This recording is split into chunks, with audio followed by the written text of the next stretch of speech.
The Tuesday, May 7th, 2024 meeting of the Eden Prairie City Council is now called to order. Please rise for the Pledge of Allegiance.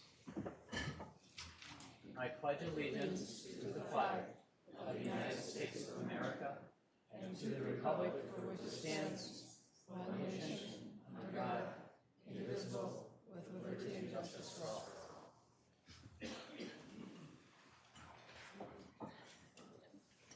Because the four of us tonight, PG's not able to be here, but because the four of us do live in a political world, a political environment, we actually like to look out at a full audience. So thank you for being here tonight. We have several things going on which make this, all meetings are exciting and fun, but I think it makes this particularly more fun. I think that's fair to say, a meeting for all of us. I do want to start on a more somber note, though, and just say that as a city, Eden Prairie, particularly our fire department, we are mourning the loss of one of our firefighters, and I know you've likely heard about it on the news, but Joseph Johns.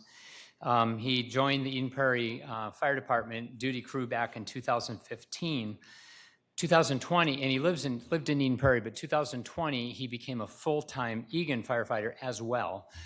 So both Egan and Eden Prairie Fire Departments are definitely struggling and suffering. And so our hearts and our thoughts and our prayers go out to the Johns family. I understand they're out of state and that Joseph lived up here without his direct family of origin. So anyway, we do feel deeply for their loss.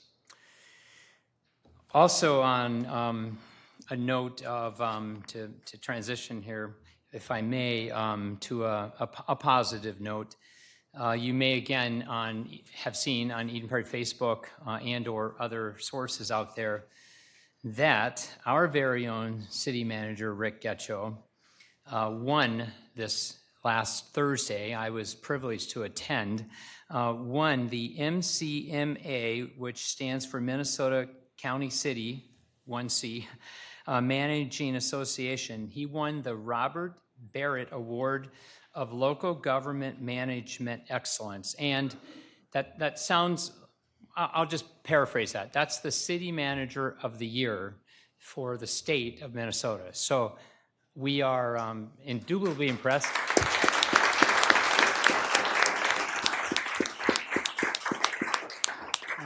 And as a council, we just feel not only just warm, wonderful feelings of pleasure for you, but validation because you are our one employee.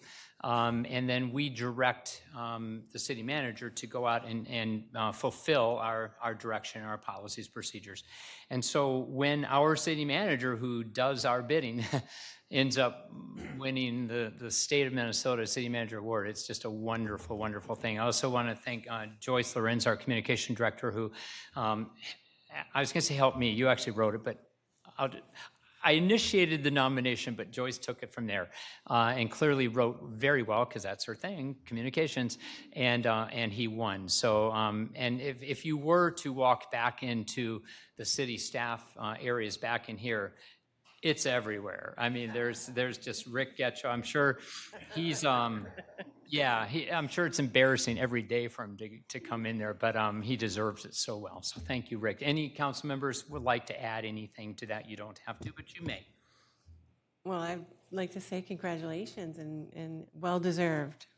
Very, very well-deserved. I'd like to say we've known for quite a while he's the #1 city manager. So it was no surprise to us, but we were glad they recognized it too. Well, Rick, I've known you, I've been in the council here into my 6th year now almost. And you have always been there to help me when I needed help. Hopefully, if you ever had questions, that I was always there for yourself on it. But without hesitation, I view you as the best. Thank you. All right. Rick, you don't have to, but speech, anything? Mayor, I had like 2 minutes to give a speech at that event because I had no idea. It was a pleasant surprise. And again, thank you for the nomination. It's a testament to our employees and our residents, those who live and work here. I'm just, trying to keep this great city moving along. That's all. You're doing a great job. Thank you. Speaking of that, Mayor, Oh, you have to do the open podium invitation, right? Did you? Oh, do I that? do. Yeah. Yeah, and then Because I I'll was get, going to jump into more awards yep. and not talk about me anymore, but you have to do open podium. We'll get right back to you introducing that in just a moment. At this time in the meeting, I do typically at each of these meetings read about an open podium invitation to our residents, which is available prior to this meeting every time we have a meeting. So open podium is an opportunity for Eden Prairie residents to address the City Council on issues related to Eden Prairie City government prior to each council regular meeting. These regular meetings typically occur the first and third Tuesday of each month, though in the summer we do one meeting a month, usually in the middle of the month. But these open podiums will be offered to you from 6:30 to 6:55 p.m. right here in the council chambers. If you wish to speak at open podium on an issue that's not on the regular agenda, please do contact the city manager's office at 952-949-8412 by noon of the meeting date with your name, your phone number, and subject matter so we can be better prepared for you. Open Podium is not recorded or televised. If you have questions about Open Podium, please do contact the city manager's office. Now, Mr. Getchell, I'll throw the ball back to you. Thank you, Mayor. Yes, we have some awards tonight. We are very excited about it. It's this time of the year that we have our Heritage Preservation Commission present our Heritage Preservation Award tonight. And this award recognizes an individual, a family, or a business who has made an outstanding contribution to Eden Prairie's historical resources. So we have tonight, I believe, the chair of our Heritage Preservation Commission, Steve Schumacher, will begin to lead us through these awards. I don't mean to give anything away. I say awards because it's plural, and we have more than one. And the mayor, it'd be nice if you were down there for the presentation as well. Will do. Perfect. Thank Take you it away, very Steve. much. Good evening, Mayor, council members, and staff. My name is Steve Schumacher, and I am the chair of the Heritage Preservation Commission and have served on the commission for the last 3 years, joined tonight by a number of representatives from the Heritage Preservation Commission and our staff liaison, Beth Novak-Krebs, who keeps us in line on a regular basis. Why don't you come forward, Beth, as well, and be part of this, but thank you so much. Tonight, I have the privilege of offering a few remarks and providing some background on this year's Heritage Preservation Award recipients. This is the 8th time that this award has been presented, and tonight we have 3 awards to present. This award, as the city manager said, recognizes an individual, family, or business who's made an outstanding contribution to Eden Prairie's historic public or private resources. So tonight, the first recipient of the Heritage Preservation Award is Marcia Kolb and Johnny Severson. Marcia and Johnny own a home on the north shore of Mitchell Lake. This is a 1.5 acre property on the old Moran farmstead, which was built in 1870. Over the past decade, Marcia and Johnny have been meticulously preserving and revitalizing the home and property. All of the renovation efforts, both interior and exterior, were done seamlessly to blend with the home's historical character. Marcia and Johnny are committed to preserving Eden Prairie's local heritage. They've transformed a neglected piece of history and a cherished community treasure and are preserving the home for generations to come. They even provide tours for those that are interested in seeing the home, and I know those of us on the HBC have already talked about when we can actually do that, so we're looking forward to that. So congratulations, Marcia and Johnny.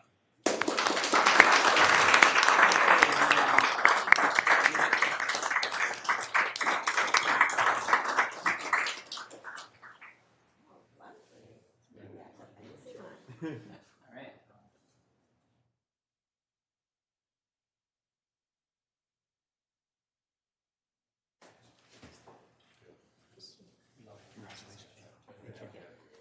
Yeah, that'd be great. The second recipient of the Heritage Preservation Award is John Gertz. John has been an advocate for the preservation of Eden Prairie's historic resources for over 30 years. For many years, he worked for the city as a historic resource specialist. During his tenure with Eden Prairie, he worked to identify and survey main cultural resources in the city. In partnership with the Historical Society, he worked on projects and programs that brought awareness to the city's historic resources. He also worked to get many historic properties locally designated, which has been a great resource for us. With John's extensive knowledge to the historic resources in Eden Prairie and strong ties to the community, He has been a trusted resource for the Historical Society and provided advice on a variety of history-related projects. In 2017, John worked with Paul Thorpe, who is also on the Heritage Preservation Commission, on researching and identifying the Yorkville and Bloomington Road Historic Trail. John's contributions to the city and to the history of Eden Prairie can be seen throughout the community. Congratulations, John.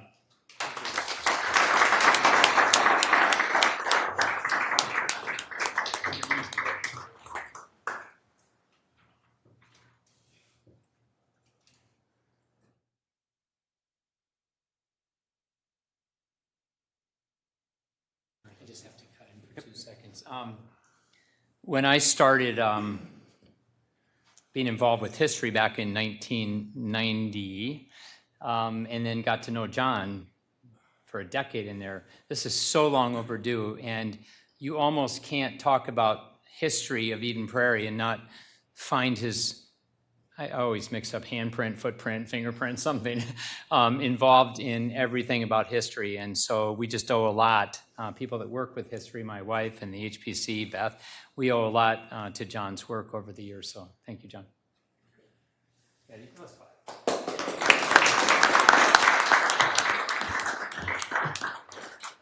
And the third recipient of the Heritage Preservation Award is Sasha Allen. Sasha is a senior at Eden Prairie High School. She's a member of the Student Heritage Preservation Commission and is president of the History Club at the school. She's been interested in historical research and storytelling since she was in 6th grade. She's been recognized for her documentaries and storytelling about historical topics. One that maybe perhaps you have seen and has been recognized is a story about historical topics. One of the unsung heroes that lived right here in Eden Prairie. The name of the documentary is 369 Kid, How Child Spy Agnes Lakovic Saved Hundreds from the Nazis. The story is about a teenage World War II spy in Germany whose clever spy work led to hundreds of lives being saved from Nazi persecution. Her name was Agnes Lakovic. After World War II, she married a GI and moved right here to Eden Prairie. Her married name was Agnes Deluge. Sasha masterfully brings to light this story about a person that lived right here in our community and deserves recognition. The history of Eden Prairie is not just about buildings and places, but also about the people that live here. And I want to congratulate Sasha.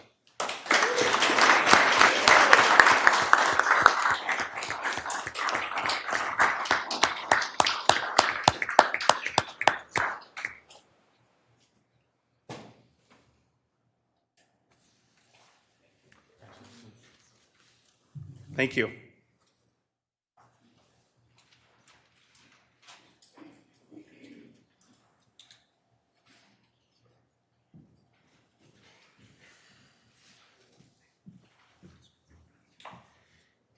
All right. Mr. Getcho, I guess I'll probably turn it back to you here for the annual comprehensive financial report. And by the way, there are people, I believe, that are going to be having some form of a reception, I think downstairs.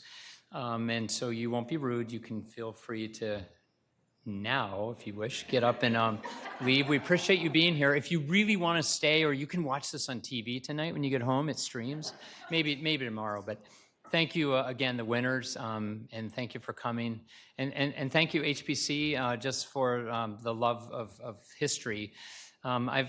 You may have heard me say this, and I don't mean it disparagingly to Woodbury. I used to have a brother-in-law that lived there, and we would tease each other about our two cities. But I often say that I don't want Eden Prairie to be just another Woodbury. You can quote me on that, whatever. That when you drive through Eden Prairie, I want people to know that we're unique, and we have this, every city does, right? We have this unique history that, as Steve talked about, is buildings, it's stories, and it's people, right? And we're constantly making it. It's not, I mean, 1851 history, when we started, that's important, but the history of the Somali community coming into our town, the history of the Vietnamese people back, in the late 80s, and I mean, they are part of our fabric of what makes Eden Prairie that special, and we need to be recording history as it occurs as well. All right, I digress, or actually I wax on it. Okay, I'm done, but thank you for the love of history and for enhancing it. All right, Mr. Getcho. Thank you, Mayor. A couple more presentations, again, this time of year. We have our independent financial auditor come in and present to the council the findings of their audit, take you through the city's annual financial statement, present to you our annual comprehensive financial report. You spent your workshop downstairs on this report in depth, and you also had a pretty exhaustive review of all the city's financial policies. We have brought our auditor back to our regular meeting. Caroline from Bergen KDV, our financial consultant, and she's going to provide a brief overview of what she did downstairs to go over the city's audit and financial statements, and then the action will be for you to accept our annual comprehensive financial report. Caroline, welcome. Thank you. Mayor, members of the council, staff, thank you for the time tonight to go through the results of the audit for 2023. The main reason you ask us to work with you is to provide an opinion on your financial statements. The opinion that we are providing for you is what's called an unmodified opinion. That's the highest level that you can receive. Meaning we believe the financial statements are fairly stated in all material respects as of December 31st, 2023. We also conducted our audit in accordance with government auditing standards, which requires us to consider internal controls as we go throughout that process. Throughout that process, we did not have any written findings to share with you, which is not something we always are able to say. So congratulations to you on that. And a couple additional components is in regards to federal single audit. That is triggered when you spend more than $750,000 of federal spending. There is an extra layer to our process then. So no findings in relation to the additional single audit that was prepared this year. And then one final component is in regards to Minnesota legal compliance. We had no findings in relation to those additional Minnesota state statutes that we audit and check, ask questions about. No findings related to any of that. So great news on all fronts in this regard. Oops, excuse me, went too far. So just a few highlights from the general fund here. Looking at general fund revenues, fairly break even in total when we look at things fluctuating only about 0.5 percentage point, but some fluctuations between the components that you see there, with intergovernmental revenue decreasing with the federal COVID dollars being spent in previous years, and then increases on the taxes, charges for services, and then the other categories. You know, Caroline, this is a great, sorry, that last one was a back, great yep. graphic of showing that we have recovered back to our pre-COVID 2019. We've grown as well, if you look at the lighter green, but in general, if you look at the 4 bars below that, it looks a lot like 2019, which is what we would want. Yes, yes, correct.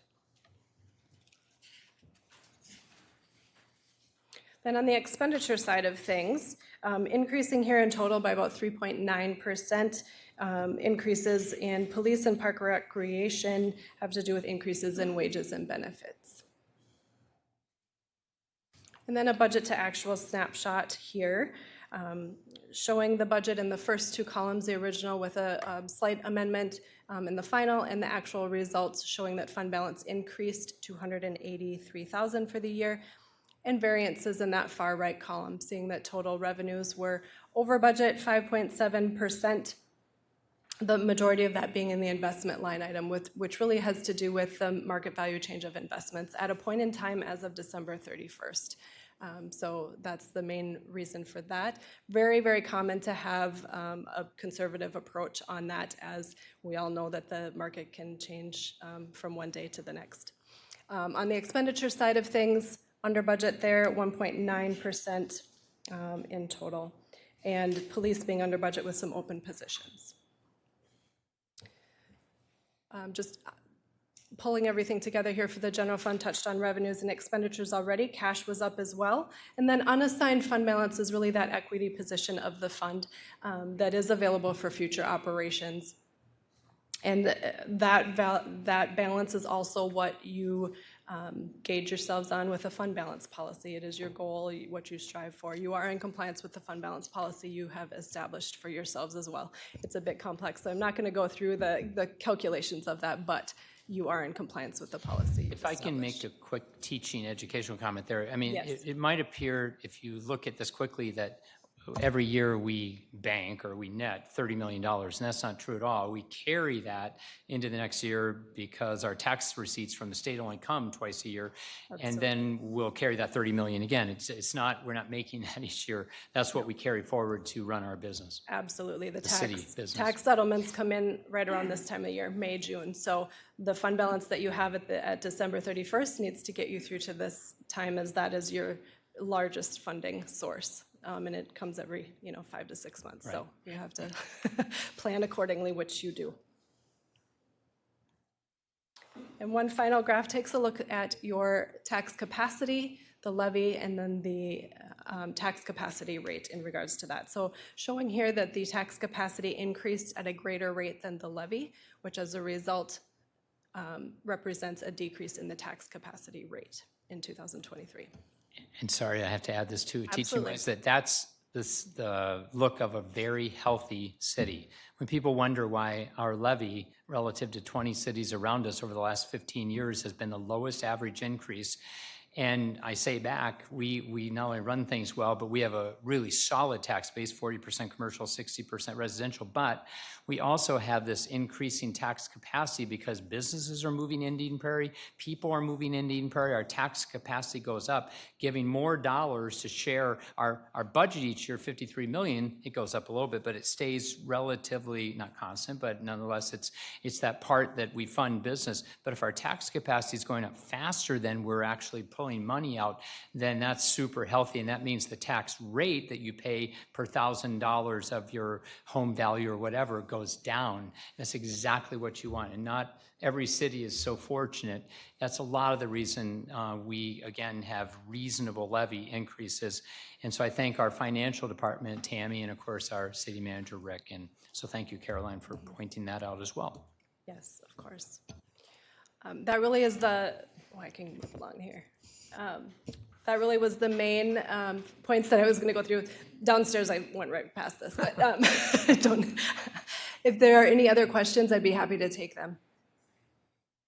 I know we went Council? through things in greater detail earlier. Anything? It's just really affirming, validating, confirming news that we are a well-run city, extremely well-run city.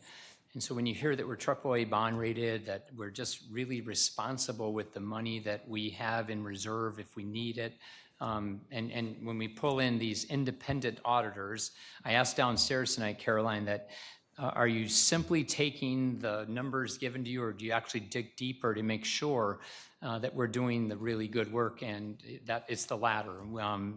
She really does dig deeply.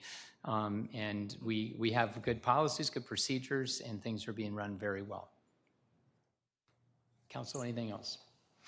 Rick, anything else? Mayor, I'll just add, because again, we're asking you to approve the annual comprehensive financial report. The council packet tonight's 529 pages, and 215 pages is the actual report. And it's obviously a very important document. If you think about any business, whether it's private sector, public sector, it's our balance sheet, it's our asset and liabilities, it's our statement of activity, it's all of our financial statements. So as soon as this would be adopted, obviously it's already in the packet, so that's public, but the document will go on the finance page of our website as well, and it's available for anybody to look through any and all of it.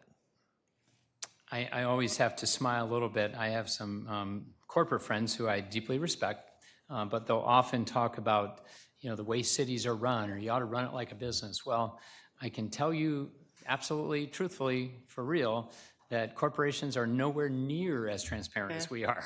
Everything we do, every number, every expenditure, every bit of dollar coming in is open to the public. And that is not true of almost any corporation that you can think of. Not that they don't do good work in America, I'm not saying that, it's just that we are clearly so open and transparent. And if anybody ever has issues or questions and they read through our documents, we have all the resources either with us or please call our staff to ask more questions. All right, so at this point then, motion. And so council, any comments or questions prior to making a motion? If not, maybe if somebody could make the motion. Move to accept the 2023 Annual Comprehensive Final Report. Is there a second? Second. Any further discussion? All those in favor say aye. Aye. Opposed? Caroline, thank you so much for the work that you and your company did. Appreciate Thank that. you as well. There's a lot of work that goes into that document that you talked about outside of your staff's normal daily lives. So we appreciate all of the work that goes into that. Good, that's nice to you for hear. your Thank time. you. All right. You don't have to stay either unless you want to. All right. Senior Awareness Month proclamation. Every now and then for all city-wide special occurrences, events, happenings, we issue a proclamation declaring it a specific day in honor of that particular issue. So tonight, I'd like to read a proclamation. City of Eden Prairie, Hennepin County, Minnesota, whereas the increasing number of seniors in Eden Prairie bring many opportunities and challenges for all components of our city, families, businesses, and government. And whereas every segment of our society is influenced by the needs, the resources, and expertise of our senior, and awareness improves participation and action. And whereas our Eden Prairie seniors play a pivotal role in formal and informal education, sharing years of accumulated experience and wisdom, which will impart our future, or hopefully to them as well. And whereas the community wishes to celebrate and acknowledge the contributions and accomplishments of the seniors in our community, 4 of which are normally serving on this council, and recognize the organization, sorry, Lisa, you just don't. Okay, good. Okay. Recognize the organizations that serve older adults, and whereas Senior Awareness Month recognizes that seniors are an integral part of our community. Now, therefore, Eden Prairie City Council does hereby proclaim May 24th as Senior Awareness Month, adopted by the Eden Prairie City Council on the 7th day of May 2024. Ronald Ray Case, Mayor, on behalf of this wonderful council. All right. Mayor, so we have, if that's okay, we have some members of our Senior Advisory Council here and Amy as well to introduce them to following up on your proclamation that you read, talk a little bit about what's happening this month and the great work that is done at our senior center. Excellent. Please come forward, and you all can get on camera. Yeah, thank you, Mayor and Council. I just want to say a special thank you to our Senior Advisory mic. Council. Yep, you can come on up to the mic. We have tonight Gail Smith, who's the chair of the Senior Advisory Council, Beth Lapp, and Sylvia Peterson. And the council really aims to help raise funds to support the programs at the Senior Center and help make recommendations on how they're spent. So we're really grateful for your leadership and your commitment to the Senior Center. And for the Senior Awareness Month, we have a lot of activities that people across the community are welcome to participate in. Today was our start of our biking kickoff program. So we have several senior groups that are out every week biking across the community. Tomorrow we have a Shred It truck that will be there. We have several book clubs, a wine club, field trips, games, and more. So there's really something for everyone to be engaged and get involved at our Senior Center. And again, all are welcome. And thank you to our Senior Advisory Council for your leadership. Thank you. Thank you. Would you like to share anything? You don't have to. I think it's all been said. Thank you for your support. Well, absolutely. And thank you for your service and help to our community. Appreciate that.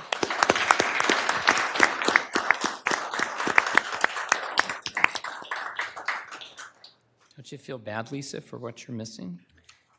Give it time. Give it time. I'm close enough. Yeah, time does catch up with all of us. All right.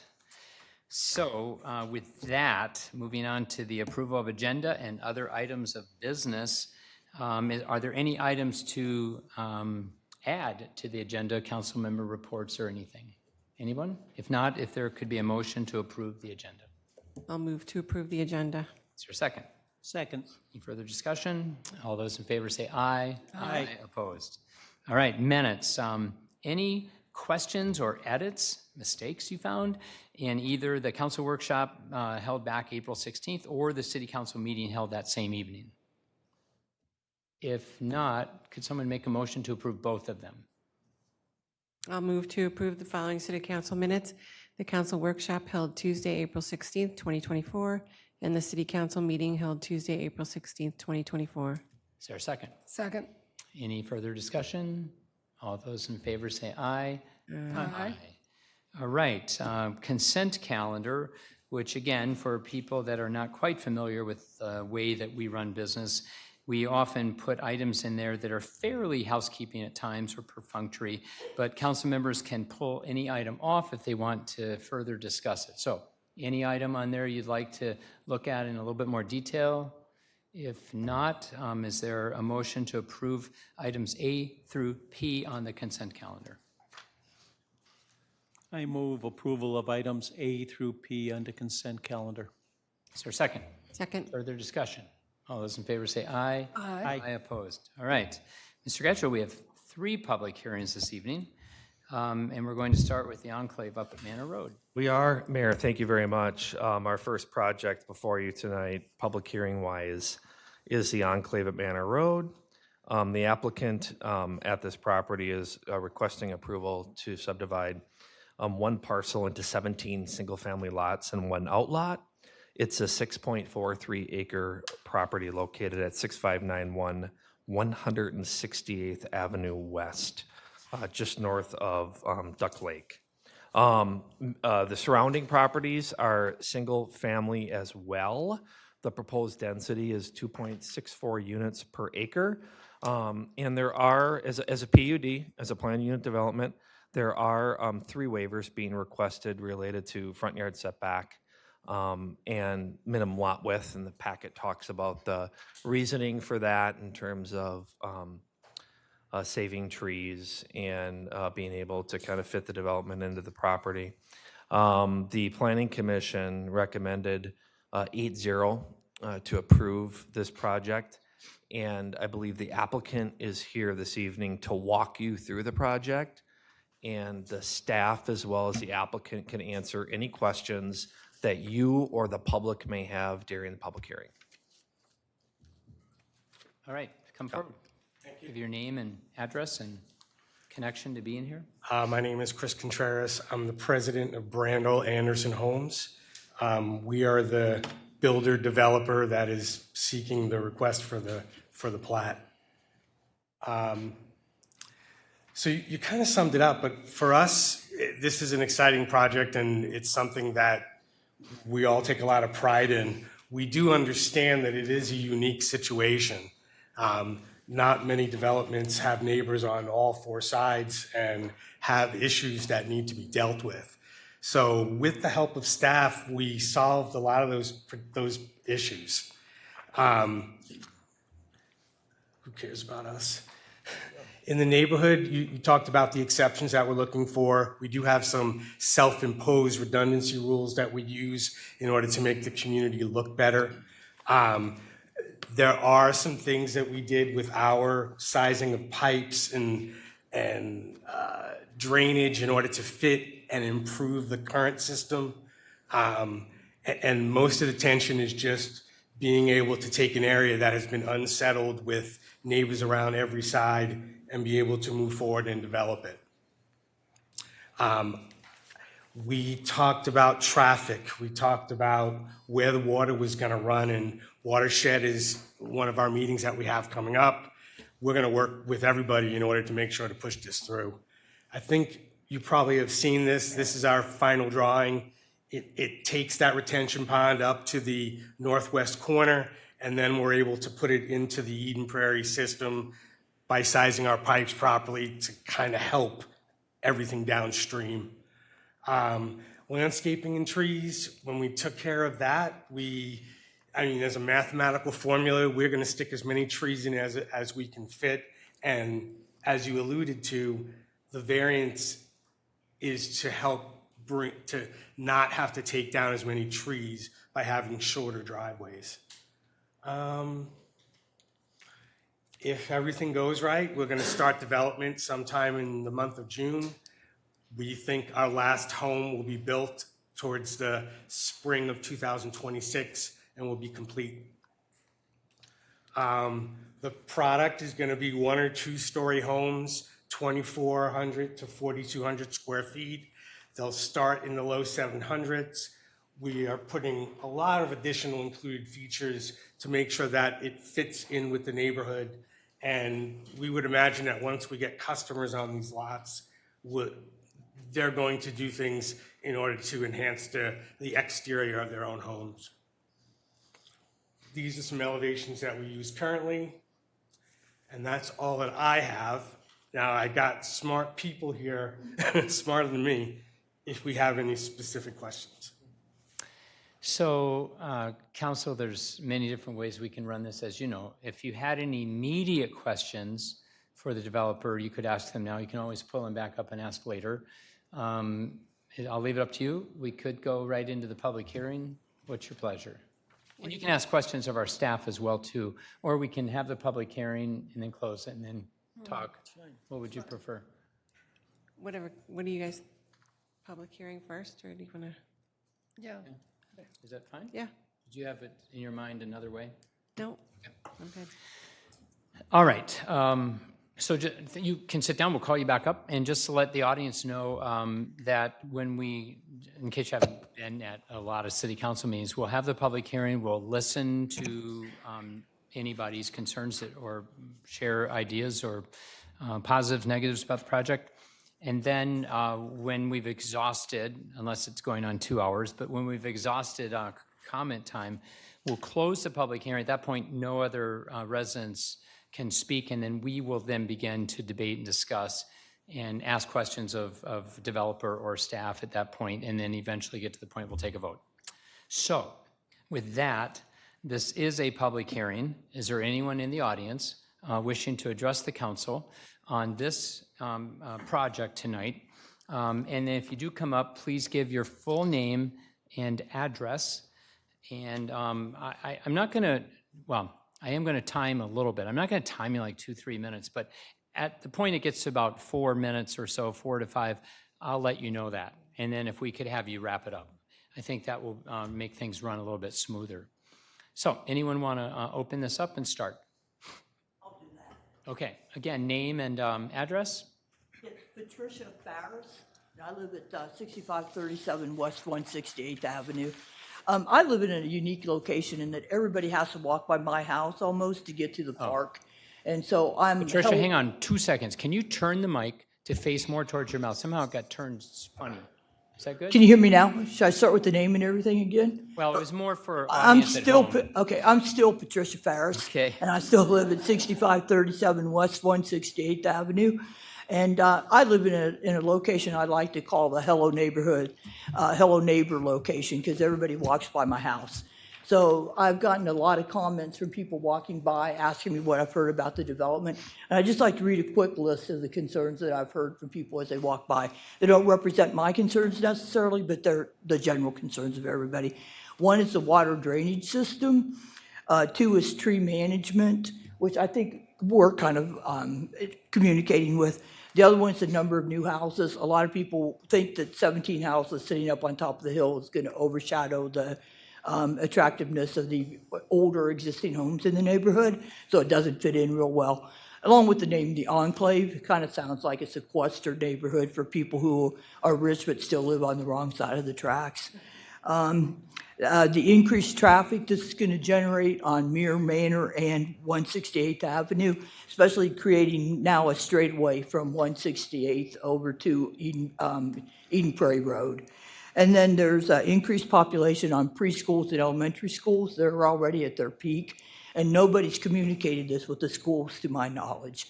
I've checked with several teachers that live in the neighborhood, and they're scared how they're going to accommodate the possible 34 new children entering the schools, figuring 2 kids per family. The interruption of animal habitat and the presence of the dry ponds creating a drop-off where deer and other animals can fall into and not be able to get out of, they think is awful risky. That one I agree with as an animal rehabber myself. And there's other ones, but those are the main ones. I'd like to just concentrate on now, I'm going to be selfish and talk about my concerns, and that's the location of the water drainage system, the dry pond and the bay. It's right up by my property line, and it occupies 2.5 football fields going south from my backyard on up to South Manor. And that's just too much pressure to put on one house. I've got letters that I've forwarded from my pool company saying it's likely to erode and ruin my pool. And the one thing I'd like to say is I did just read the proposal that you guys submitted to the watershed district. and it comes up for approval tomorrow night. I'd like to just point out that was submitted April the 18th, and I just saw it by request today. 2 houses on North Manor at the most east end of North Manor will not be serviced by this. So 2 houses with the worst water problems that already are running 2 sub pumps won't be covered under this. We'd like to know alternatives, and we've submitted a petition to you guys that now has, I think, 46 signatures on it, suggesting that we don't give approval tonight, but we break into small groups so that we can discuss all this and the neighborhood has more time for input. We were not notified about this. We first knew that it was going to be developed in late summer. They said they'd be around to talk to us in a couple of weeks. We never heard anything until early spring. And so this has just been kind of falling upon us, and we feel like, you know, we're part of that tax revenue that we just got to see how nice it's doing, and we would like a chance to be heard and to work in small groups. I tried to schedule us for one of your workshops before, and they were already filled and not available. So I'd like your cooperation on that. The other thing, this is really selfish. They're going to go right through the middle of my brand new $16,000 concrete driveway, and they only want to replace the segment that they torn out. And I want it to match. So you would please tell them to just at least replace my driveway. If they're going to overrun my whole property with a pond and a bay and things, at least I could have a nice driveway to sit out on and look at it. Thanks a lot. Any questions? How long did that take me? I tried You really did hard. good. Yeah, okay. You did really well. Thank you. All right. Thanks, Patricia. All right, next.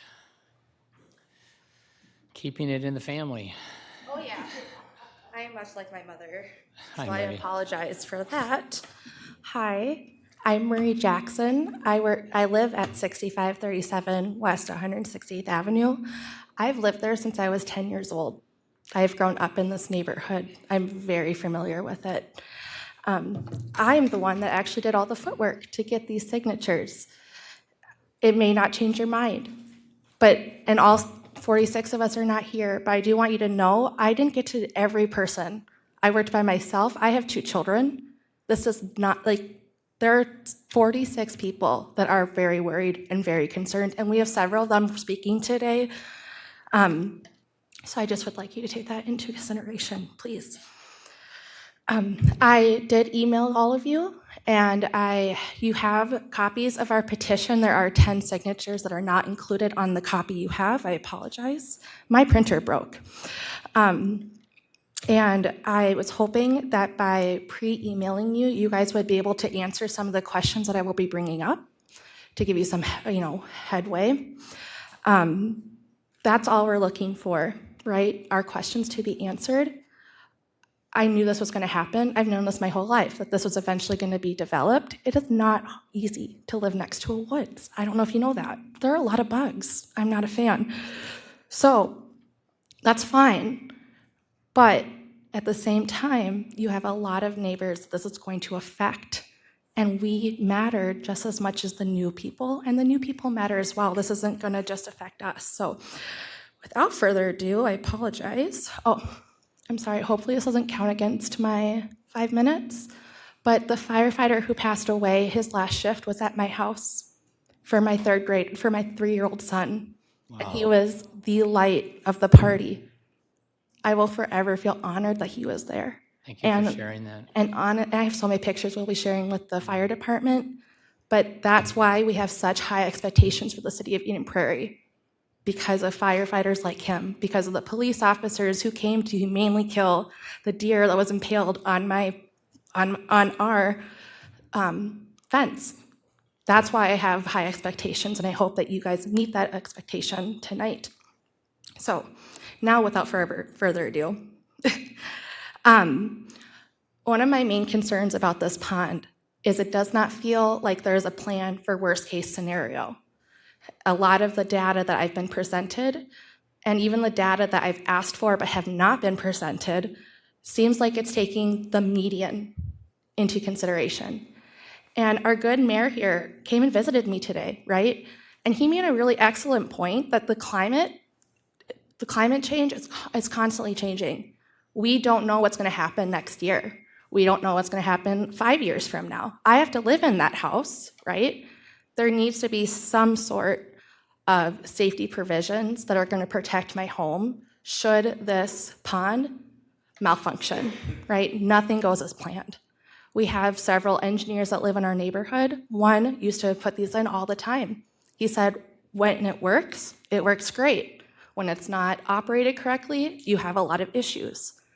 And the city of Prairie will be operating it. So I need to know, who do I call when it's not working? How often is the maintenance going to be completed on this pond? And what's going to be done when this causes issues with my home? We spend a lot of money on our home. I had a realtor, and she came and valued it at a little over $650,000, and that's because of the work we put on it. And that's not far from the start of these homes that are going to be put in there. That's not very far from that. So, where was I going with that?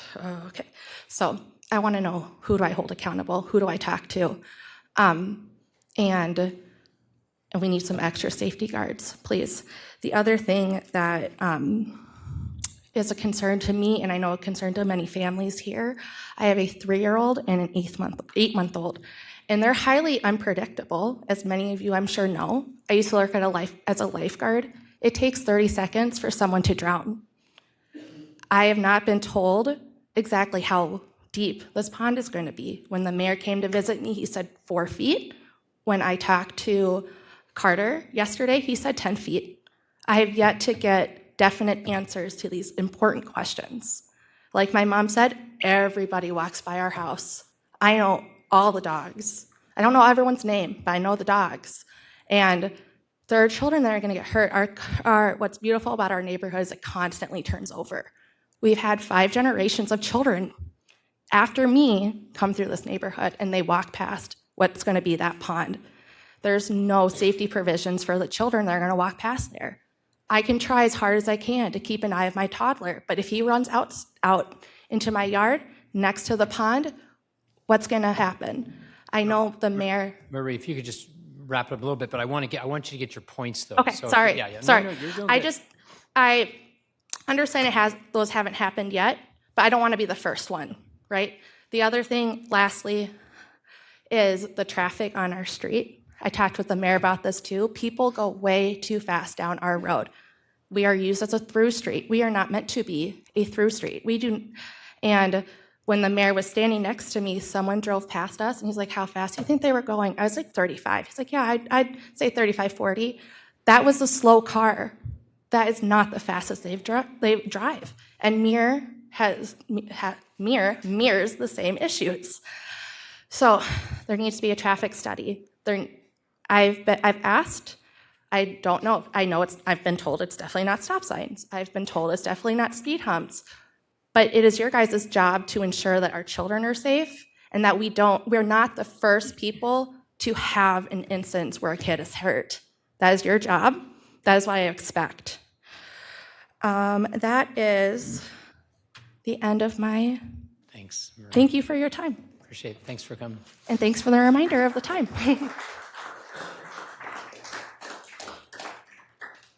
Next.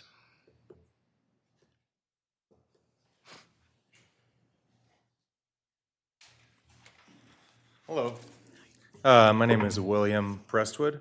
I'm at 16881 South Manor Road. We're pretty new to the neighborhood.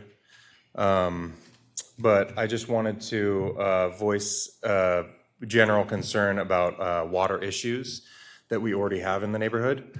I've reached out to the city engineer today to kind of try to figure something out about our personal situation. But I know after speaking with neighbors that pretty much everyone within a line of sight from my home, which is one house over from this new development. We're on South Manor, the west side of South Manor, but we're right by where that T is, where they're going to develop.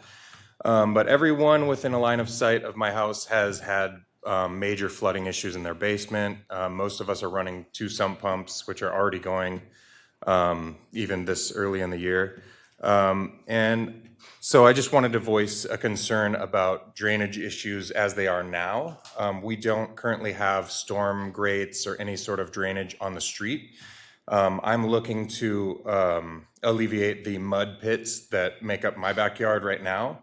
And my, my goal is to put that water into the street because I think it's illegal for me to put it into the sewer system. And the street where, right in front of my house is already a giant pool every time it rains. So I'm hoping that I can find a way not to add to that issue. I know I'm going into like personal stuff, but with that major development, I'm super happy to see the way that Eden Prairie has developed over the past 20 years, 20, 30 years. I'm glad that we're, becoming more of a city with density, and I look forward to seeing, better transit eventually, stuff like that. So I'm definitely not opposed to new developments.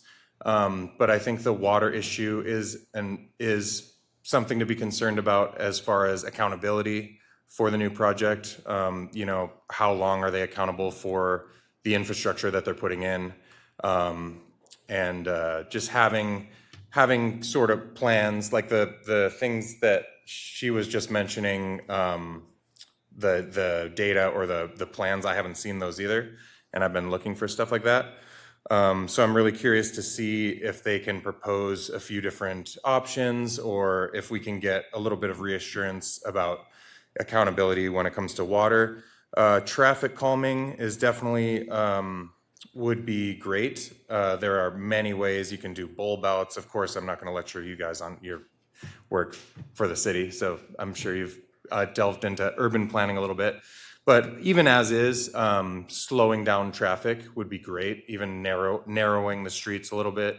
I don't think any residential street really should have people going 40 miles an hour down it, even if it is a place where they can cut through.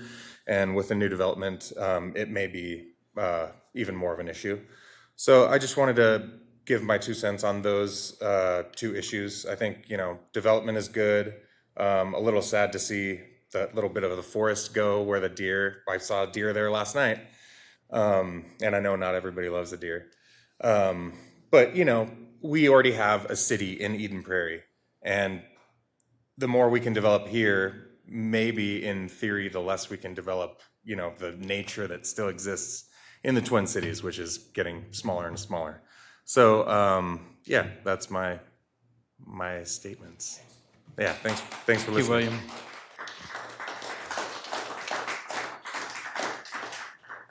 Okay, next.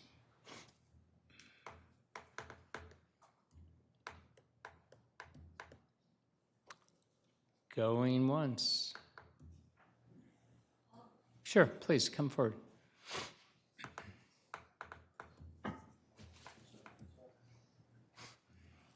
Hi, I'm Caroline Pittard. I live at 6407 Muir Drive. I sent you all an email earlier today, so you should have my information. But just to put it on the record once again and for the people at home, really my 2 biggest concerns, completely understand that this area will be developed and, not against a development, but really thinking about the number and size of the lots. When you look at the plots right now, both my home and another home adjacent, there are no trees added at all along the perimeters of the properties, which will effectively give us a home just a few feet across from the backyard of my property line. And so I would just respectfully request that you consider the sizing of the lots so that we're able to add trees for privacy, as all of the other side lots have added trees where there are current homes. The other piece is about safety. It's at the corner of Muir and South Manor. There's no stop sign at either place, and people generally hook around the corner pretty fast. And so I anticipate when the road is put through, people will be coming fast down that road. People already tend to park on both sides of the streets, which allows for narrow passageways as well. And knowing that the deer and other animals will be displaced, I just want to ask that you all think of the safety of the neighbors and all the many children and that we have in our community.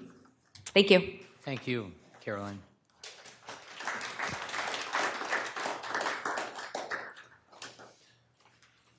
Can I add one thing? I think I still have a minute remaining, don't I?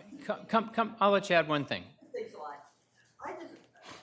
we get to the mic, though, we'll, All right, still Patty Okay, Ferris. Tricia. And I just wanted to say that I've done a lot of work on understanding the interactions between the city, the water district, and the developers. And I honestly think if you just let us get together with the developers, we could probably solve this water issue. I think it just needs to be moved down a little bit, up and down, if you guys could consider that, because then we could include the two houses. There'd be one less out spot, so that then the people that live on South Manor, the new South Manor on the other side of it, the existing homes, they also then now only will have a swell going. They won't be connected by pipe. But if we move it over and up, we could actually connect them with pipe too. Okay. So nobody's proposed an alternative design, and I don't think you guys would be opposed to doing that. And, but somebody needs to think about it, rather than saying, there's a drainage in Patty Ferris's yard, let's just use that pipe, even though it hasn't worked for 18 years. They want to dig up that old sewer that I don't know if it's ever worked, and use that as a place to run it, and that's how they got stuck on the location they're at now. Thank you, There's never any research done on alternatives. I'd like that done, Thank you. please. Thanks for sharing. Yeah, thanks for letting me. All right. Is there anybody else? Don't want to cut anybody off. Okay, so I'm going to ask the council to close the public hearing. Jump up right now if you don't agree with that. All right. Council, is there a motion to close the public hearing? Move to close the public hearing. Is there a second? Second. Any further discussion? All those in favor say aye. Aye. Opposed. All right, now, moving on to the council discussion time. First, let me ask, are there questions that you have for either the builder, developer, and/or our staff that you need answered? You're nodding, so why don't you start, and if you all have that, you can join in. For sure. So I get a lot of phone calls from people that live in the area, mainly because I know them. And their main concern over the last few years has been the traffic and people speeding through the neighborhood.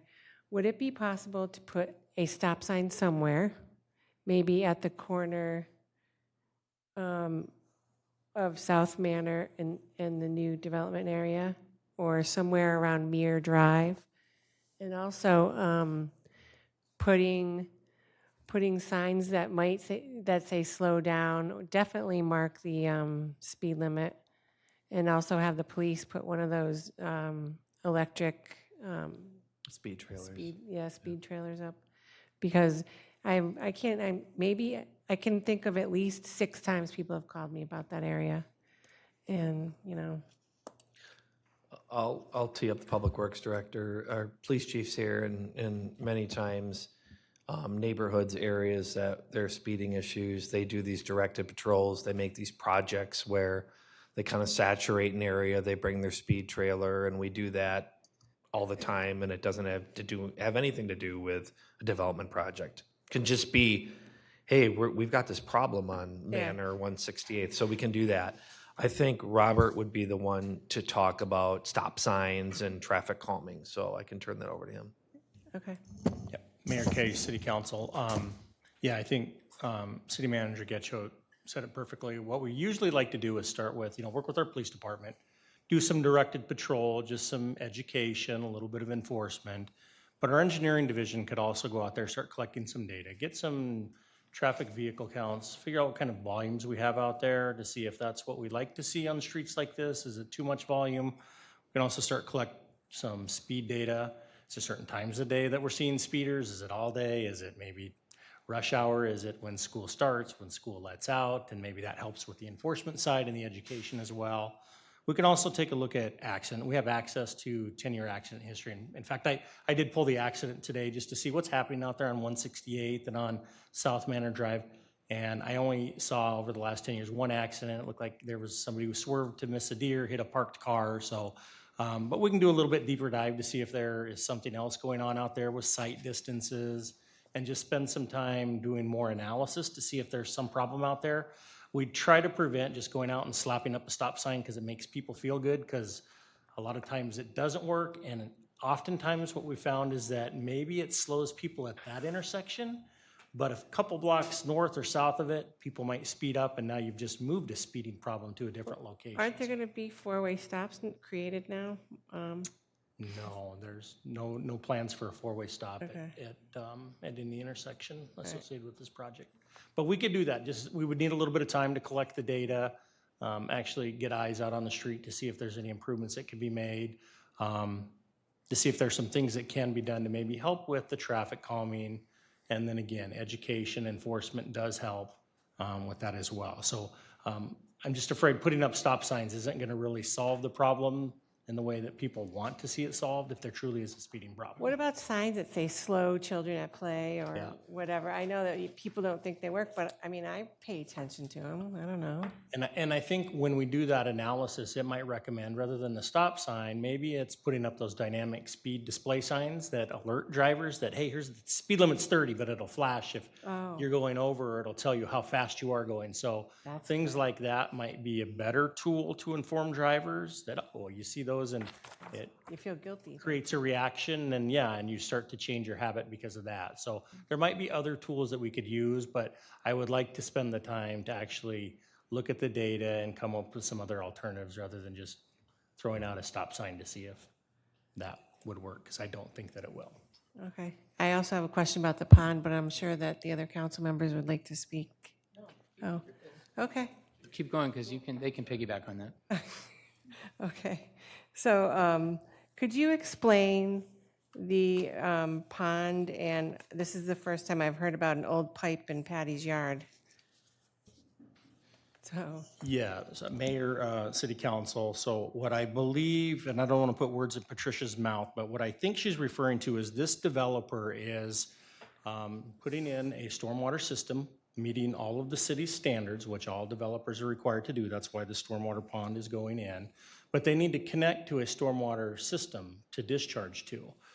So they're connecting on the far northwestern corner of the site, where there's an existing stormwater pipe that is underneath Patricia's driveway. So that's the closest stormwater pipe, but they need to upsize the pipe, so they've got to replace it. Robert, is that on public right-of-way, or is that actually on Patricia's? Well, it's within a public utility easement. So it's just outside the right-of-way, but within the easement.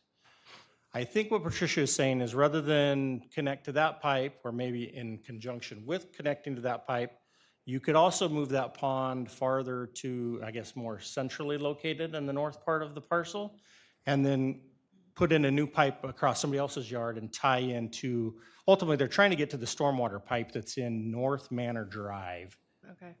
just to the north of this subdivision. So just an alternate location to install a pipe, but it still would interrupt somebody's yard. I mean, there's no way that you cannot install this stormwater system and tie into the existing stormwater system without impacting somebody's yard. It's just not possible. You've got to either dig up the driveway or dig up somebody's backyard. Lisa, can I just butt in here and then go back to you? So I was standing with Patricia and Marie this afternoon, and she has a quite expensive, beautiful, brand-new concrete driveway. So if you tear up, like it's in 4 sections, so if you think of the first 4 panels and those 4 sections next to the road, and then you've got 4 more, right? So depending where that pipe goes, and we all know that you can't match, I mean, it's so hard to match concrete color and all that. I mean, you'll know it if you rip up like the middle section. There's just no way around that, or can we go into the sidewalk area that's our, city sidewalk, and then go in that way and then cut into her yard so you don't touch her driveway? Well, I don't believe so. You're either going to have to tear up the road or tear up the driveway, but currently the 10 pipe is feet of, located. 11 feet of city-owned land, that's both the green grass part, and then also we have a sidewalk. Yeah. We can't tear up our section? Well, I might ask the developer to come up and defend their design, because ultimately they would be the one that would have to pay for cost of replacing driveway or tearing up street, or, I mean, they legally have the ability to use that public utility easement to replace the pipe. And But if that, so you're saying that if I'm a private landowner and I realize there's an easement, but it's on my land with an easement for the city or something, and I put money into my driveway, that I'm out of luck if we need to go into that easement. Yeah, the developer would be required to put that driveway back in as good as condition as it existed after they were finished. So if it's Is that concrete- subjective, or, I mean, Well, if it's concrete now, they'd have to put concrete back, but only in the panel they go into, or the entire driveway to match that concrete? they would just have to match where they would put a saw cut where they needed it, and then they would remove and replace. I mean, I will say, yeah, please come forward. I will say that I'm aware that a lot of people living out in the city may not always be aware that between every 2 yards, there's a public easement of, I don't know, 5 feet into each yard or something. And if you plant anything in there, any trees, any bushes, and suddenly we need access to get down to the pond or something in that area, every tree goes out and it's on our dime. I mean, so when there's an easement, it belongs, in a sense, the easement's there. It's a legal piece of a property, and the easement belongs to all of us, to the people.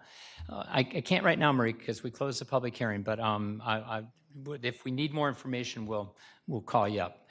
Go ahead. Well, this isn't easy. The question was asked, and we'll replace the whole driveway. I get it. Oh, all right. That point, check that box. Thank you so much. Very nice. Okay, so back to you, Lisa. Oh, okay. So, Mr. Ellis, So, Mr. Ellis. if the pond does overflow, where would it go? The overflow, and maybe I can kill two birds with one stone. So the depth of the pond is 4 feet. Oh. The water depth is 4 feet. 4 feet, okay. Now, that's the normal water depth. If there was a 100-year storm event, the maximum depth under a worst-case scenario was 9.5 feet. So our city engineer, who maybe said 10 feet, was talking a Noah's Ark worst-case scenario event. It could be theoretically 9.5 feet deep. Your typical everyday event, it's 4 feet deep. So the emergency overflow, should you have that worst-case scenario, it would overflow at that 9.5 feet, and it would flow to the northwest corner of the outlot into 168th Avenue West. So across the sidewalk and out into the street.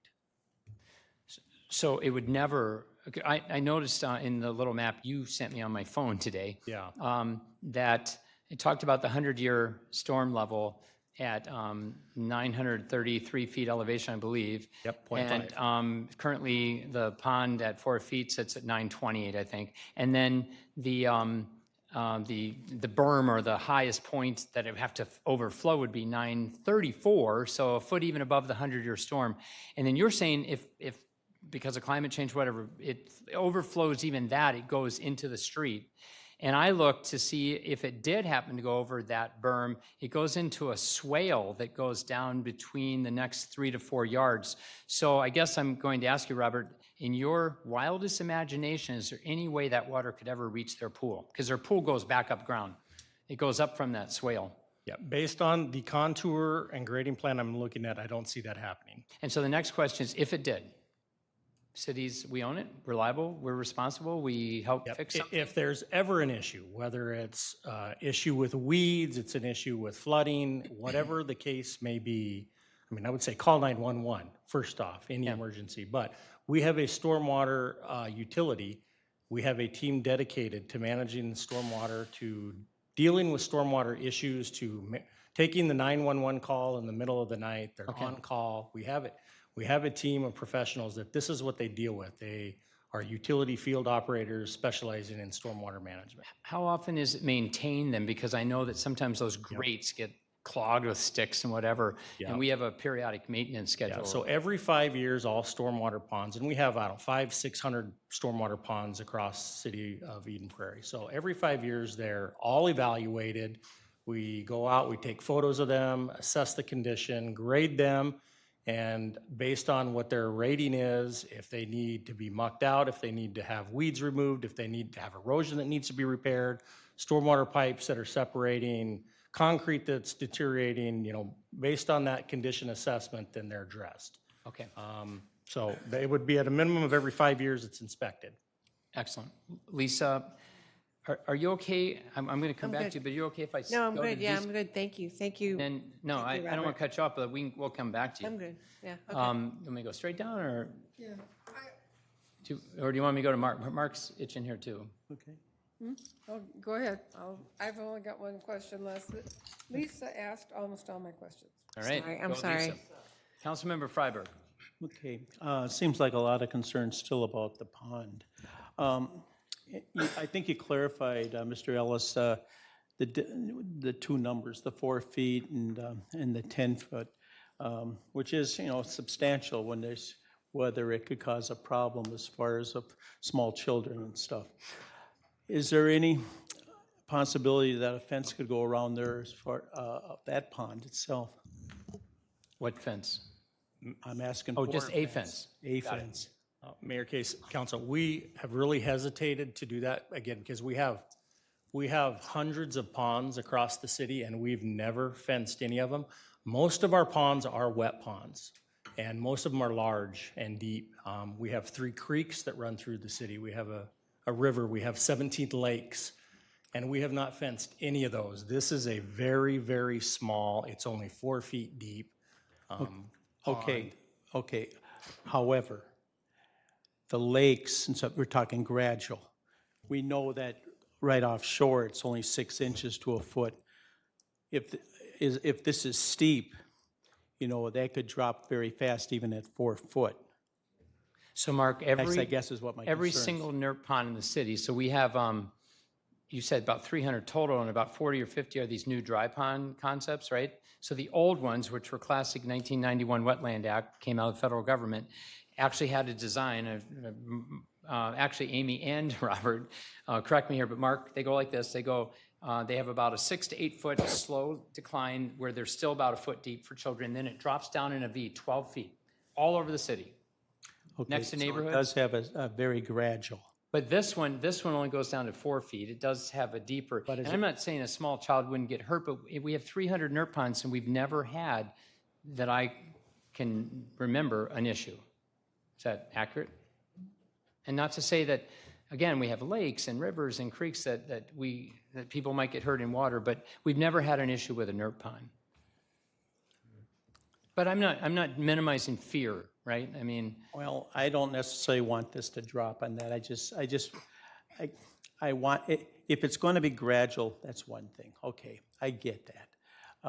I just don't want all of a sudden have it a real Sharpie, because to me, that's very dangerous. All right, but if we just do gradual, if there's some assurance as off on that, that would be good. do you want to address that? Yes, my name is John Bender. I'm the civil engineer on the project with James R. Hill. I wanted to specifically address your question. It's a good one. And the mayor alluded to this. NERP ponds are required to have a safety bench around the perimeter where there's a 10-to-1 slope for 10 feet. So for the first 10 feet, it only gets 1 foot deep. And then after that, it drops down and you get the full 4 foot depth.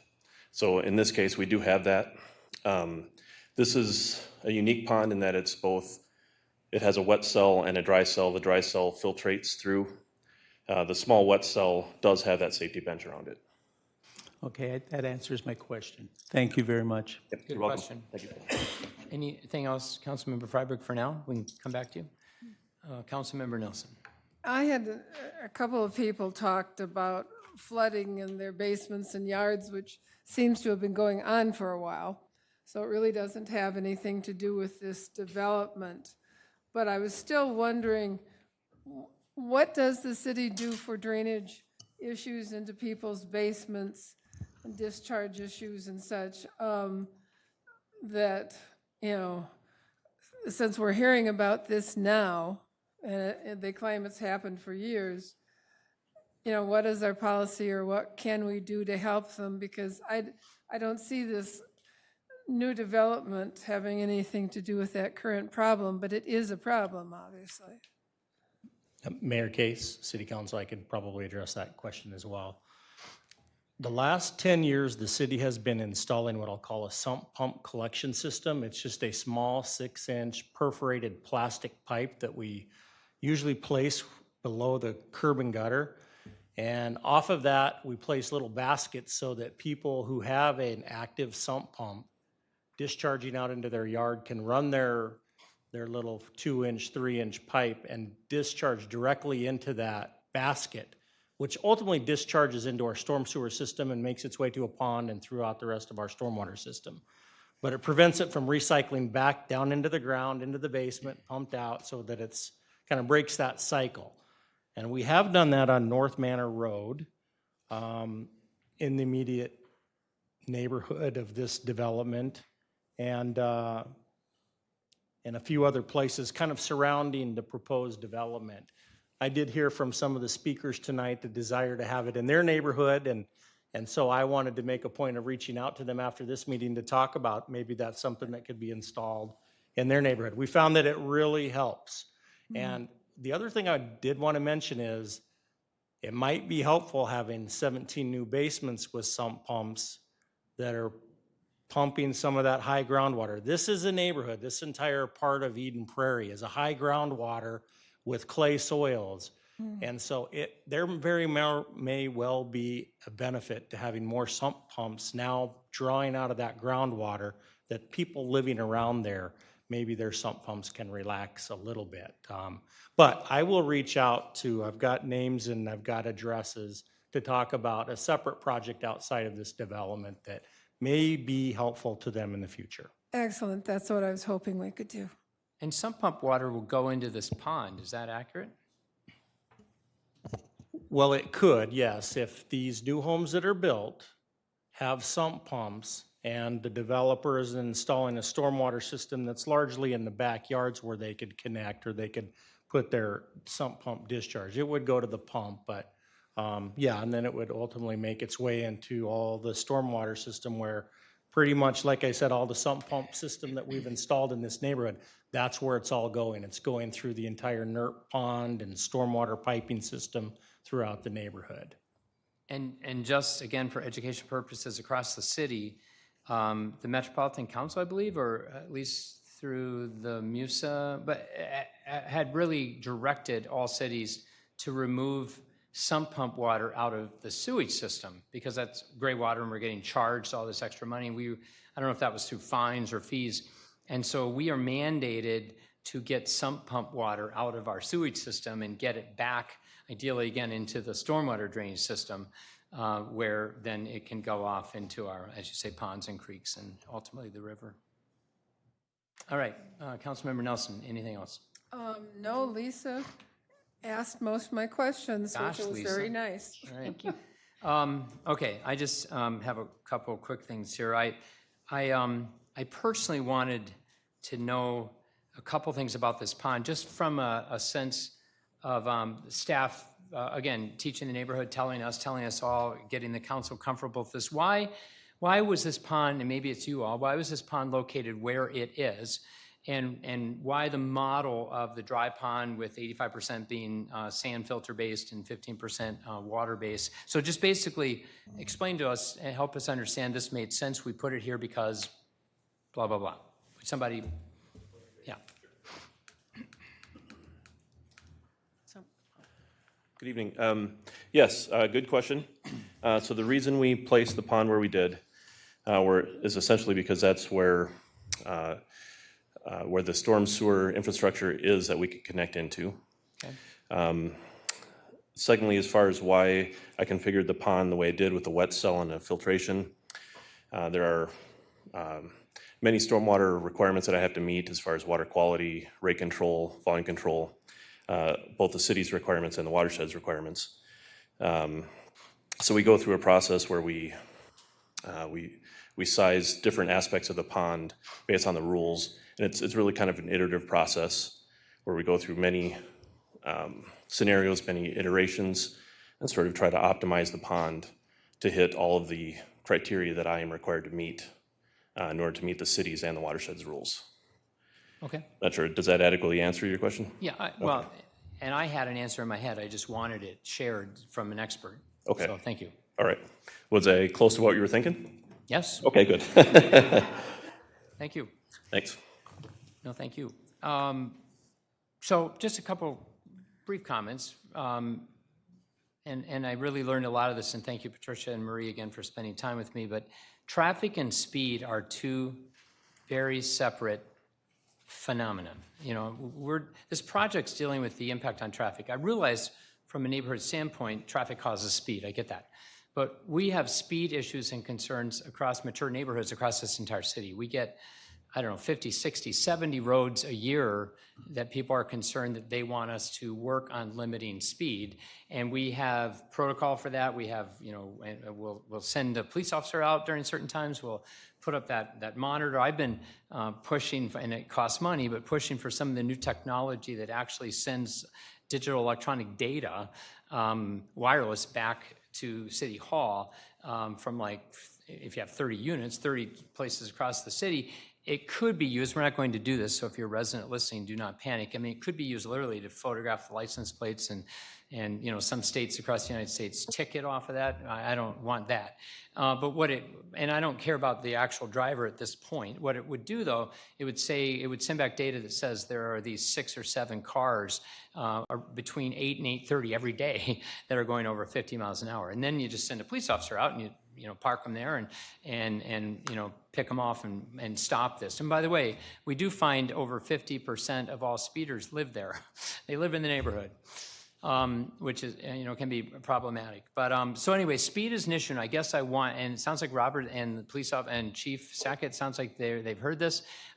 This street, and both Mir and South Manor. Is it not 168th, the one that goes north? Okay.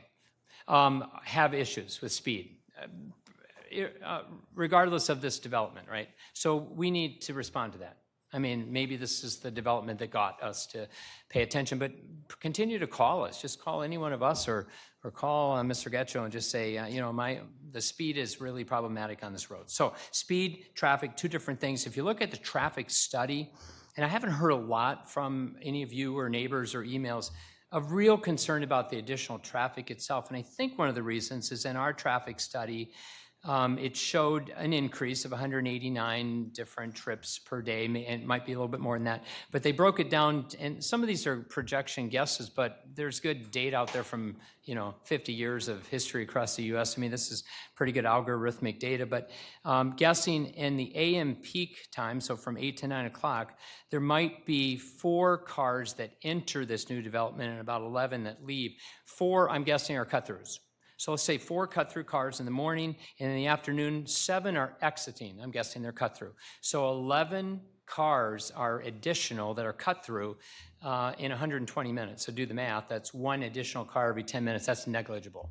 So I feel really confident, I don't know if you all do, that traffic is not going to be the big concern off of this development. I did hear the mere concern with the parking on either side of the street, and you're already putting, even if it's 10 more cars a day, you know, and we need to maybe help that street and that neighborhood deal with that. I definitely want to do that. The other thing is, it sounds like there's 2 different issues with, well, there's the issue of the clay soils all around this neighborhood, you know, that's there before this neighborhood would get built. And it sounds like maybe this neighborhood would even help it a little bit if it built, just taking some of the sump pump water off. But and we need to address that. It sounds like, again, Robert's right on top of that, and maybe we can talk to people that are having sump pump issues outside of this neighborhood. Everything we've been told by all of you and by our own staff is that any water issues that are on this 5.43 acres right now will become better for everybody, because they're going to capture the water now for the first time, and they're going to put it into stormwater drainage pipes. And so this neighborhood, I don't believe I feel comfortable, it's not going to exacerbate in any way any current problem.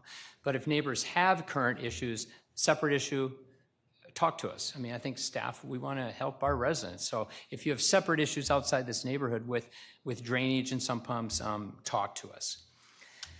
Let me go through my notes. Are you doing that? I did spot one. There was one question about adding trees near Muir Drive on the backs of the lots, and I know often developers do add trees. Neighbors don't want to see the new house don't want to see the neighbors. Yeah, and I believe the person who spoke on that is directly adjacent to the property to the east, correct? Yeah, and we looked at that. There's an easement there. I mean, I don't mind putting some extra trees in to try to block the view, but that easement is there, which is the same story. If anybody needs to get in there, they can rip that up. So I don't mind if we work to put them on your property or further back on the other property. I don't mind spending a little on some trees to give you some screening. That seems fair. I have a question about the new homes. Will they have the sump pumps already in?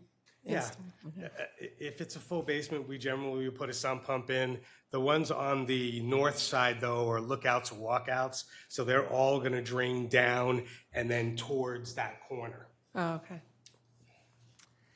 And then I only had two more quick. I just wanted to make sure we respond to as much of what was shared tonight as possible. But the increased population on schools, it's a very micro, myopic view. We look at macro. We have a city of 65,000 people, growing to 80,000 people probably I'll be dead, but by 2045 or something, I'll probably be dead. And at that point, we think about, we just build, okay, there's private land that's owned. They have a right to fully actualize the value of their land. They sell it. Projects come in based on our zoning. We don't go out and try to build all these 5-story apartment buildings. That's what the market is driving. We don't go out and try to build $800,000 houses. That's what the market drives. We do work hard to get affordable housing, and right now we can only do that through apartments. And by the way, we have an inclusionary housing ordinance, which will take where a developer cannot give us 20% affordable housing, they give us cash in lieu of, right? And so we use that money for additional affordable housing. But my point is that developers come in, they bring projects in, and the results are that we get people and kids. And the city of Eden Prairie, generally, since 1968 in our master guide plan, we have planned, in fact, 1968, they planned for a city of St. Louis Park densities of 120,000. So it's been downscaled because we built all these cul-de-sacs back in the 80s that had not been in the plans originally. So we simply allow the market and we govern, we rule on land options and possibilities, opportunities coming in.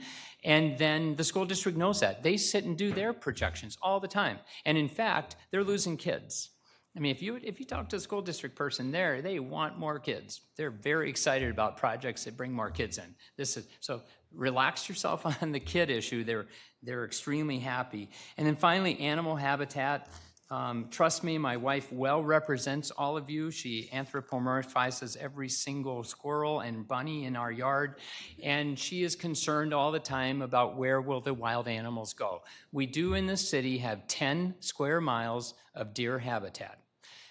They get into other areas sometimes, like this little 5.43 acre property, but we have 10 square miles, and we do monitor and control that, and we try to keep 25 deer generally per square mile of deer habitat, and that means 250 deer in the city. We count them every couple years. We do, close your ears if this is offensive, we do cull the herd to keep it healthy for the deer, and so the loss of 5 acres, the deer will be okay, maybe not a single individual deer, sorry about that, but in the big picture, they'll be okay. And trust me, if you have a yard like mine, the bunnies and the squirrels are all there. So they'll be fine too. I'm not taking it lightly. I do very much appreciate animals, as you know, and again, we love our domesticated dogs and cats, except maybe the governor of South Dakota.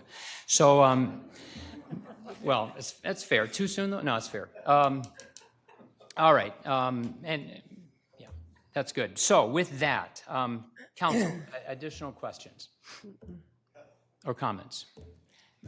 I'll add up to that school district one.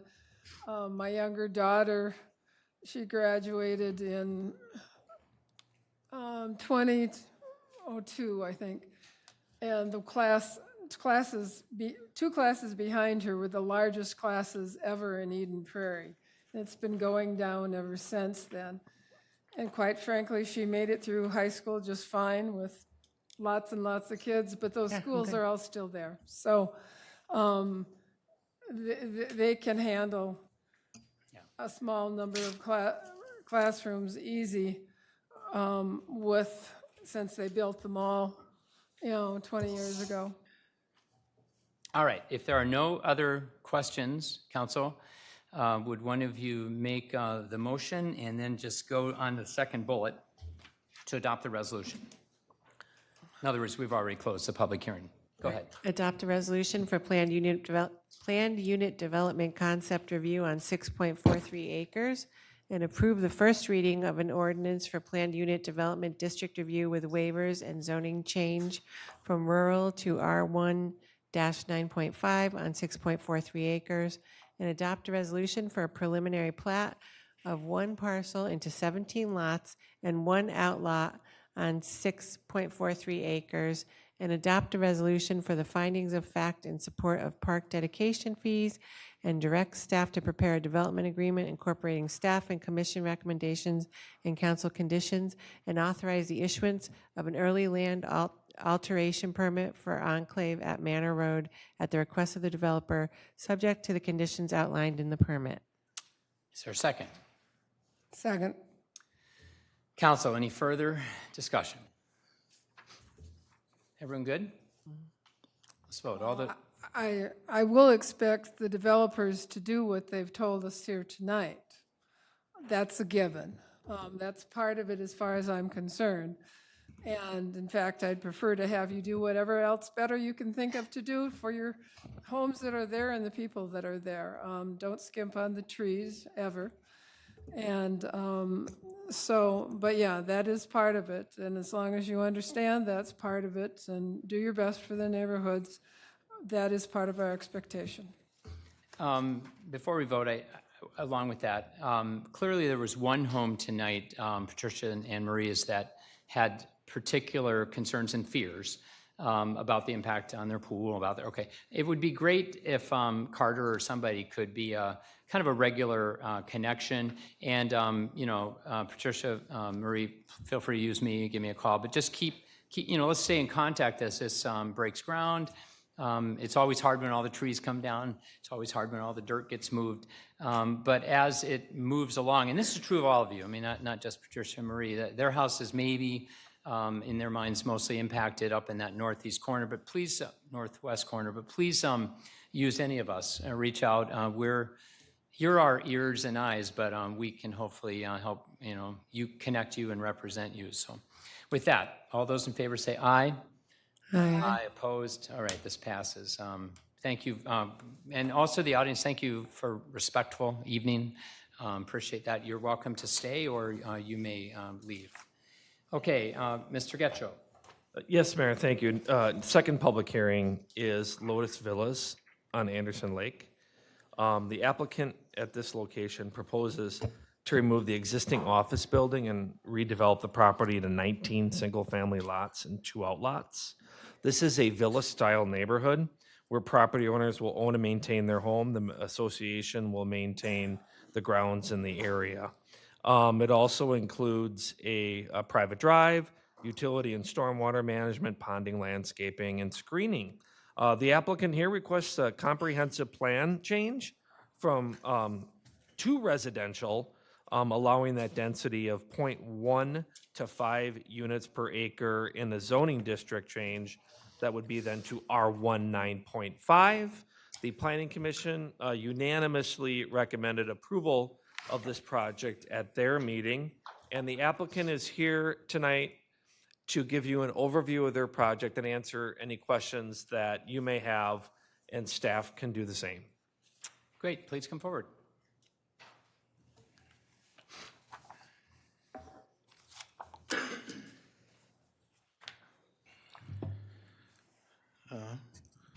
Mayor, members of the council, Mike Waldo with Ron Clark Construction. We're here to discuss our villa project. Hopefully we can keep it shorter than the last group. I think one of the things, Ron Clark Construction, we've been in business for 45 years doing quality neighborhoods around the Twin Cities. I think one of the things that hopefully has paid off for us is we did focus on early communication, both with staff and the neighbors. As we started to develop our plan, we sat down with the neighbors, the HOA Association to the north and the single-family neighbors to the south, just to kind of talk through if they were agreed with us that this project really needed to be no longer office and need to be residential. And I think as we look at the thing here, I think that's really, when you look at this picture, that's probably the summation of the whole project is we've got the townhomes to the north, we've got the single family all around us. And this was something that kind of was zoned originally to be this, and as everything else is developed, we think this fits really well.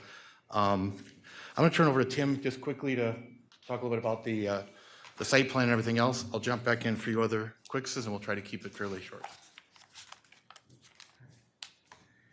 Good evening, Mayor Case, Council. Pleasure to be here. I'm Tim Witten with Witten Associates Architects, Minnetonka. And I'll move to the, there we go, thank you. We're proposing, obviously, a single-family detached development that happens to be in between an existing townhome, Weston Woods, twin homes rather, and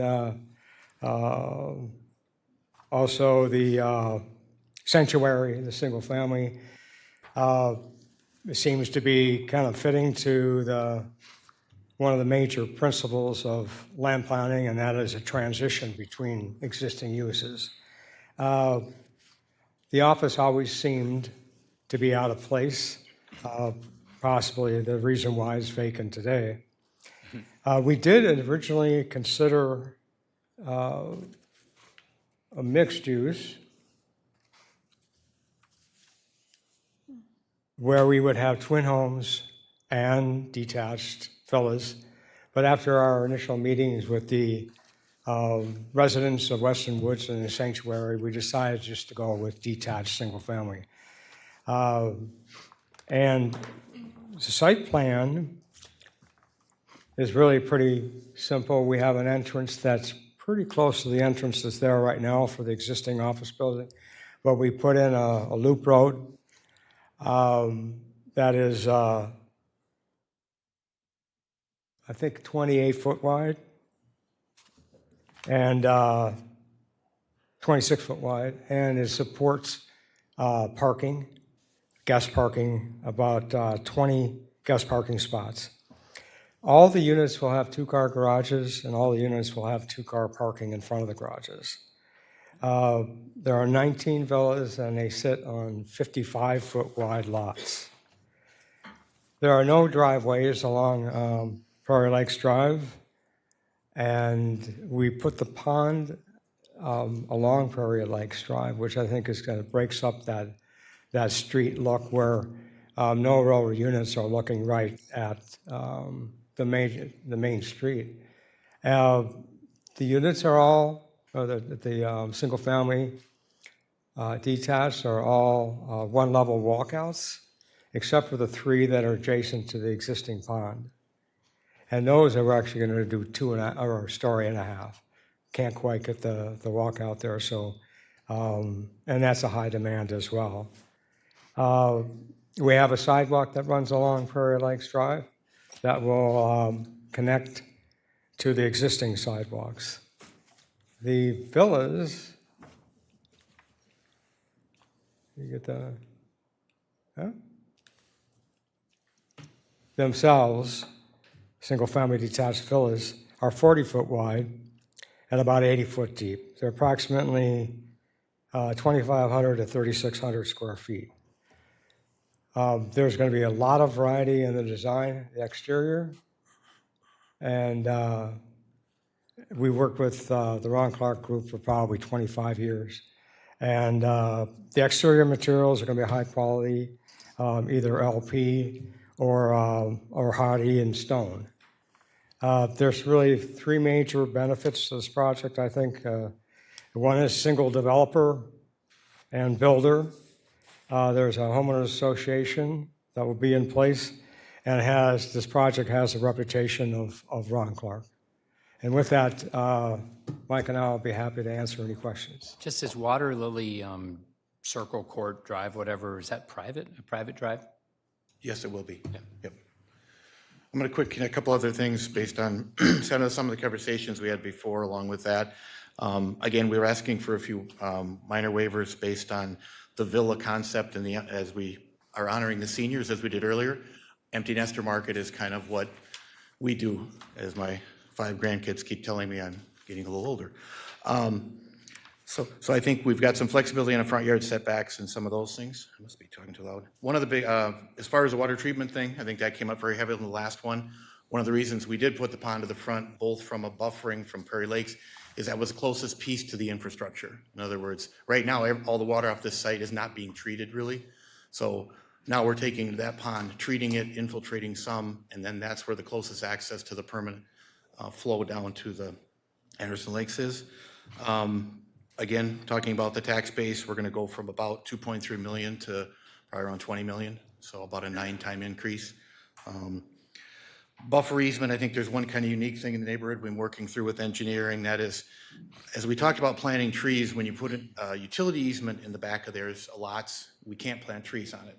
If we do it as a buffer easement, which we've done in other areas, we do the utility easement along the very outer 5 feet along the edge. Then we have about a 20-foot easement that allows us to both plant trees and to have drainage, and both the city and the HOA control that. So if a resident comes in and changes that drainage, and the city comes back to it and said, either we need to fix it or the HOA needs to fix it, it allows us to achieve that, but we're allowed to have more trees in the area because we can work the drainage around the trees. Whereas we talked before, if it's a utility easement, all of a sudden those trees go away. And in most cases, cities don't replace them, or they replace them with little tiny ones when they're huge. And with the neighborhoods both to the north and the south, want to make sure those buffers stay in place. We did work with the Weston Woods neighbors to the north. I think Mark will probably come up and speak, one of the neighbors. He's kind of the one most affected to it, straight across from the area there. I don't know if we do have that anymore. Let me go back to that. He is located right to the north of kind of our lot 2 and 3 there, block 1. And if you notice the red line now, we originally looked at the fence being on the property line, but unfortunately with the berm continues up onto the property. So the fence would be down here instead of now being up here. So we've worked with the HOA board and with Mark to make sure that we've walked a couple of times with him. In fact, yesterday, restaked it with our fence guy. So we're gonna actually put it completely onto their property. We'll pay for it. We'll get it on there. We'll have an agreement that allows them to take over and control it. But it fits what they're trying to deal with from a buffer perspective much better than trying to put it on the property line. One of the other things, no internal sidewalks, kind of like both projects to north or south. I know it's something in a lot of neighborhoods, but with a small little loop road, you're not gonna see much for traffic. And I think the biggest thing we've heard from the neighbors really has been noise, dust, and dirt related to the demolition and the future. And we've done as much as we can. We know it's not gonna be perfect. We've got contractors to work with. As Tim said, we do the development, we do the building. Everybody in that group has my phone number and have used it a couple times, many times, which is what we want. In other words, we want to be a good neighbor, and the relationship that we've created, I think with all the neighbors, has been really solid, and they've been excellent communicators too. So appreciate that, and we'll be here for any questions. So council, again, what's your pleasure in terms of going ahead and having the public hearing and then closing and having comments at that time? Is that? Okay. Sounds great. Thank you. Then this is a public hearing. Is there anyone in the chamber that would like to address the council on Lotus Villas on Anderson Lake this evening? Please come forward.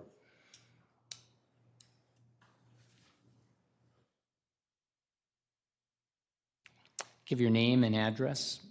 Good evening, everyone. My name is Terry Pearson. I live at 10827 Leaping Deer Lane. It's in Eden Prairie, and it's in Weston Woods. I have been a member of Weston Woods, which is to the north of this planned development, for 28 years in September. Wow.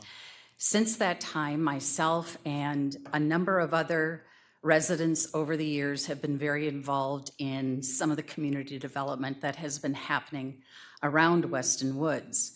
Some of you might remember Regal Cinema, Home Depot, Costco. Yep.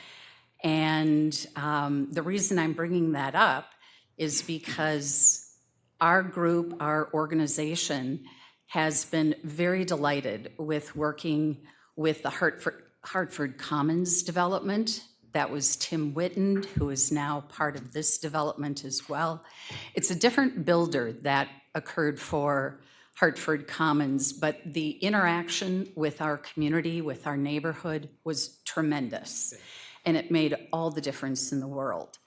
The fact that Ron Clark's team has reached out to us, we've met on a number of occasions, very proactive. I think that is a best demonstrated practice that we would highly encourage you recommend for any development going forward in Eden Prairie. Any concerns we had were addressed. We love the fact that the transition from Prairie Center Drive all the way along Prairie Lakes Drive into the sanctuary is a very appropriate graduation from a higher density residential all the way to single family homes. I know a number of you have been to our community from night to unite. Thank you very much for coming to visit us. We very much appreciate that. And so I'm delighted to say we are very supportive of this development. I'm sure you probably don't get that all that often. Not a lot. But we couldn't be happier. And interesting enough, in 2004, I had reached out to Ron Clark and toured that very site, hoping that he would develop it way back then. It wasn't the right time. It didn't make sense financially at that time. So boy, timing is everything. Now is the right time, and we couldn't be happier. Thank you. Thanks for coming. Thank you. Appreciate you sharing. Anyone else in the audience want to try to top that? Just kidding. You can have concerns. Anyone else in the audience want to speak? All right. If not, why don't you just vote to close the public hearing? We may not have a lot of discussion, but I'll offer it to you. I'll move to close the public hearing, but then I do have questions. Great. Is there a second? Second. All those in favor say aye. Aye. Okay, why don't you start, Councilmember Nelson? You had talked a little bit about trees that you were going to add. How many trees are actually being added into that area? I don't have the exact number. Okay. I know that Approximate, we've exceeded, with what we've drawn today, we've exceeded the city requirements for replacement. Okay. And the expectation is we normally add about 10 to 20% more trees as we look for locations. And in fact, in a couple of situations, they may or may not go on our property. I think kind of just making sure that if we've got a gapping, probably more in the single family to the south, they've got a very nice buffering going on, but there's a few areas where they're gonna need some additional trees augmented in that we'll need to place on site. And so we'll work with that group to kind of make sure that happens, along with we're not putting a fence on that side because they have an existing fence in most cases. We've got to work to move a couple pieces that are not on the right property line, but I don't have the exact number. We tend to overdo trees, and we also do build at bigger sizes. We tend to do a little bit more, and that's 4-inch a lot of times besides the 2.5. We tend not to go bigger than that because they don't grow as fast, and that 2.5 to 3.5 grows faster. I counted 76 trees, but I'm sure that's might be. I think it was somewhere in there between 76 and 85. Okay, but that sounds like a well-treed area. The other question I have, are these homes you're going to be building, are they either solar ready, which would be my choice, or at least solar capable? Yes, we'll make sure the truss is capable for them. We'll run a conduit. We've got a conduit both for whether it's solar or for AV stuff from the mechanical room all the way up. And then we rough in for a AV charger outlet in all of our units also. So. Okay. Councilmember Freiberg. I just got one question. What's the price range you're looking at? We're thinking, yeah, it's somewhere between, we're hoping to be around 900,000 on the slab-on grade products. The villas, based on what we've been doing in Minnetonka and other places, probably 1.1 to probably just under 1.5, 1.4. It seems like between costs and what people are looking for, we think that's kind of a sweet spot with what's going on in Eden Prairie, because a lot of empty nesters are coming out of houses that they probably paid $400,000 for, but they're worth double that now.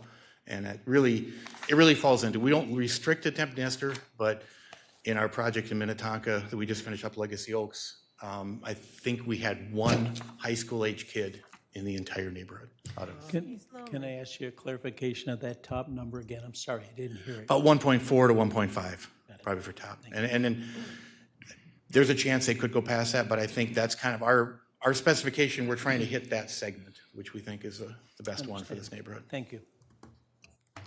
Councilmember Toomey. I just have a couple quick comments. I'm happy that you're putting more trees in than you're taking out. Yes. Thank you.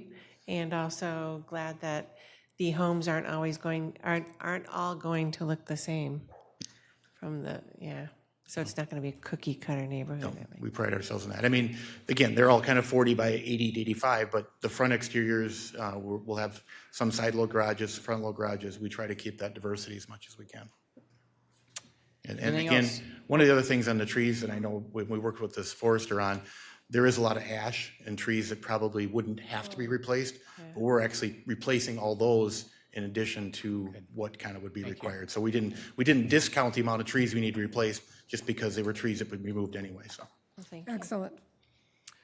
Thank you. All right, council, anything else? If somebody would make the motion? Mayor, can I, one quick thing. I've got a bullet to add. Okay. We missed a bullet. So I know you've got like 7 bullets. So if someone who's going to make the motion want to add this bullet, it was in the packet, but it didn't make it to the annotated. That would be a bullet that adopts a resolution approving preliminary plat. So that one didn't make it into the annotated. It's in the packet if you have the packet. Okay. Somebody make the motion then, adding that one extra bullet? Okay, I'll try here. Move to close It's the, already closed. okay, we've done that. Did that. Move to adopt a resolution for a guide plan change from office to low-density residential on 5.4 acres, and adopt a resolution for a PUD concept plan review on 5.0 acres, and approve the first reading of the ordinance for PUD district review with waivers and a zoning district change from office R195 on 5 acres, and adopt a resolution in support of park dedication fees on 5 acres. Direct staff to prepare a development agreement incorporating staff and commission recommendations and council considerations, and authorize the issuance of an early land alteration permit for Lotusville on Anderson Lakes at the request of the developer and subject to the conditions outlined in the permit, and adopt a residential preliminary plat. All right, is that fine? Is there a second? Any further discussion? All those in favor say aye. Aye. Opposed, all right, welcome, exciting. Thank you, Terry, also for coming and sharing. All right, our third public hearing, Mr. Getchell. Yes, Mayor. Third public hearing is Asia Mall parking lot expansion. I think everybody in this room is very familiar with the Asia Mall. We've probably all been there on many occasions. But it opened in November of 2022. And I think we may recall when you were approving that project in 2022, one of the questions was parking and issues with parking. So there was some foresight in the development agreement that you approved that parking may need to be reevaluated at a future date. Obviously, this former Gander Mountain building being converted to a food hall with a major grocery store and not knowing exactly how many restaurants there would be makes parking kind of tough to really nail down. It's really important to have an understanding how the business operates over time. So we're back tonight, or not we, the Asia Mall's back tonight with staff recommendation for expanding the parking and adding 122 spaces to the site. That would bring the total number of spaces to over 400 to 424. And there are waivers related to the parking lot expansion as well. Staff recommends that. Planning Commission recommended this project on a 5-3 vote. And the applicant is here tonight to give you an overview of their plans for the parking expansion and answer any questions that you may have. please come forward. Give your name and address, connection to the project. Good evening, Mayor and members of the council. I'm Wade Johnson with Amcon Construction Company, and we're working with the Asia Mall folks to make this happen. And I apologize, our civil engineer had commitments tonight, so you get stuck with me, so don't get too technical. I am a recovering engineer, but that's a lot of years ago. So I don't know how to work this. And you guys all have this in your packet, right? Yes. So I'm going to go forward to this slide, and you're generally familiar with the parking. Some is being added on the west side. Majority is over on the east end, which is currently a pond. We're moving to underground water storage. There's been a lot of effort made by both the watershed district and city staff with our engineer to make that all work. I trust them and don't dig too deep in that. I think they're, at least with me. I think this is the important slide, so I want to spend a little bit of time here, and I have some additional notes. Right now, current parking stalls are 294. After this improvement, there'll be 425. Eden Prairie City Code would require 445 for this use. And maybe just a sidebar in there, something that we've learned over the years, and is that suburban cities have been sometimes conservative on parking needs. So there is a group out there called the Institute of Transportation Engineers who kind of are the Bible for these types of analysis, and their thought or their calculations would be 334 to 367 stalls would be adequate.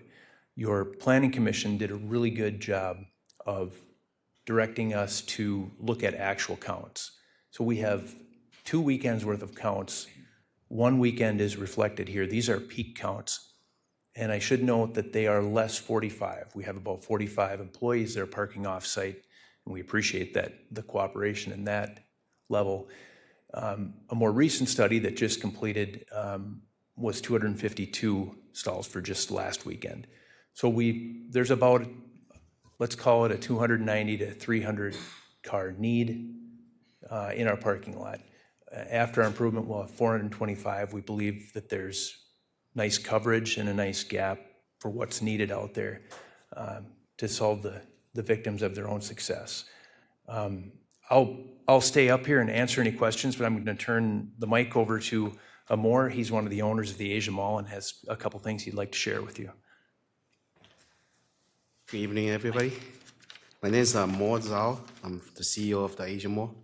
Thank you for doing this, and we'd be very successful in the Asia Mall. And we need more parking. That's it.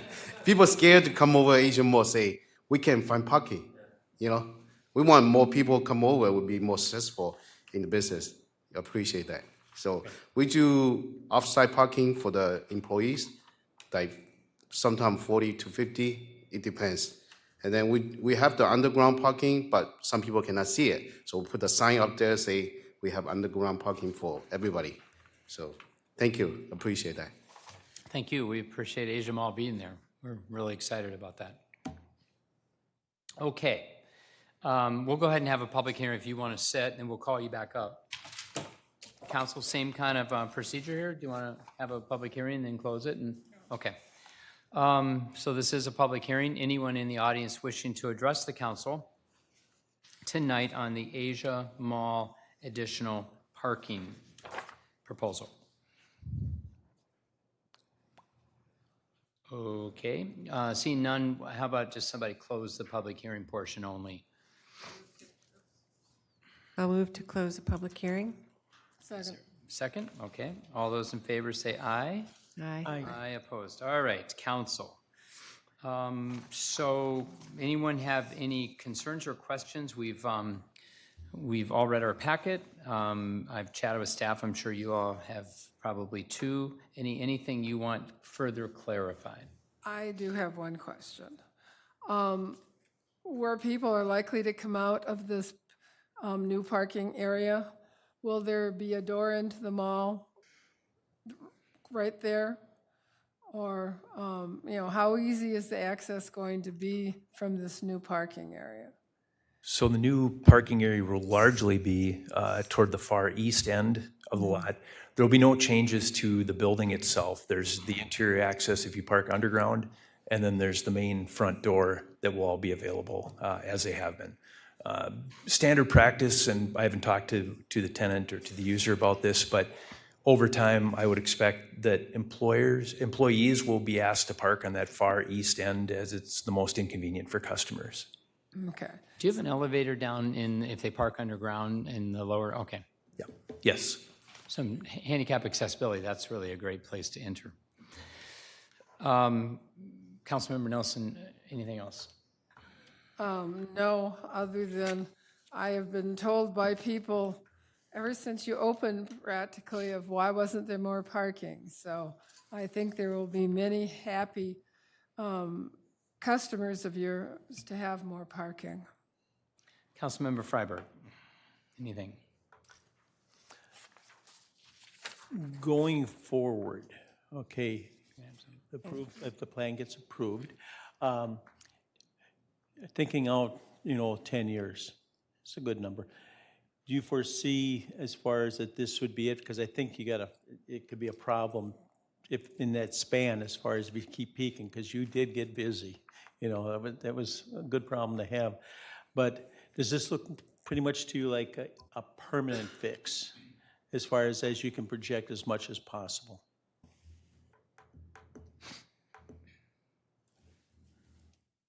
The building is nearly 100% built out.